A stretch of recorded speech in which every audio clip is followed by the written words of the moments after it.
Assalomu alaykum barchaga. Demak, Amon School xususiy maktabining afzalliklarini to'liqroq o'rganish uchun va Amon School xususiy maktabi haqida to'liqroq ma'lumotga ega bo'lish uchun savol-javob rubrikamizni davom qilamiz. Bunda bizga Xushid og'am yordam beradi.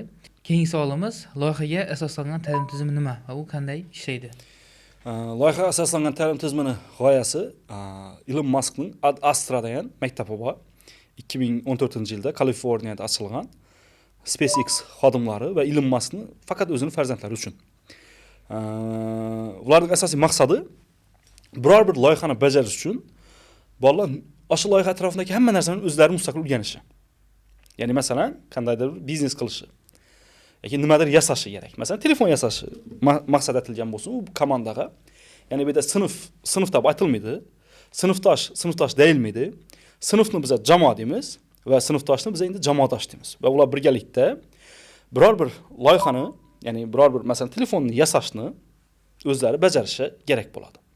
Endi telefon yasash bu o'ta kosmik gaplar, lekin oddiyroq loyiha qiladi, biznes loyiha qilish mumkin. Masalan, oddiy hot-dog tayyorlash biznesi. Bu loyiha uchun loyiha rahbari tayyorlaydi o'zlari. O'qituvchi endi bu yerda ularga ma'lumot berib turuvchi, ya'ni nima emas, nazoratchi emas, ustida turib ularga mentor как. Ular masalan loyihaning qaysidir yerida muammo bo'ladigan bo'lsa, tashqi konsultantdan o'qituvchi turadi-da, nerda muammo bo'ldi.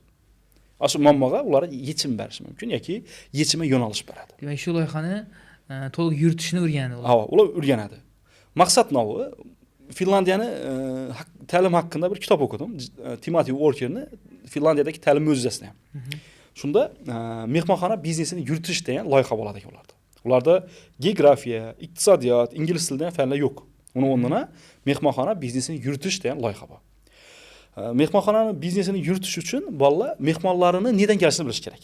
Demak, geografiyani bilish kerak. Geografiyani shu o'rganadilar. Ya'ni geografiyani prosta o'rganib qo'ymaydi.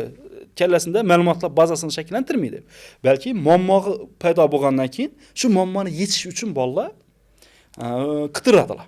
Qidirish uchun sun'iy intellekt, albatta Google, YouTube yordam beradi. Til bilganliklari natijasida ular tezroq bu ma'lumotga yetib keladi. Va geografiyani ham hududlari bilan, ularga yaqadigan nalari bilan o'rganib oladilar. Til bilishini uchun kerak bo'ladi. Ashiga ham mehmonlar bilan albatta xorijiy tilda gaplashish uchun. Va nuch iqtisodiyotni bilishi kerak. Mehmonxona yurmay qolsa, marketingini to'g'irlash uchun, mehmonxona xodim yollash kerak bo'lsa, HRni to'g'irlash uchun, mehmonxonada reception qismidagi status standartlarini ishlab chiqarish uchun iqtisodni o'rganadilar. Ya'ni Adam Smithning ko'rinmas qo'l qoidasini 1700-yildan beri o'rganmaydi. O'zlarining kerak yerida o'rganib oladi.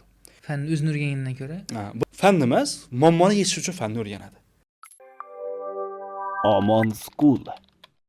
Biznes va liderlar maktabi.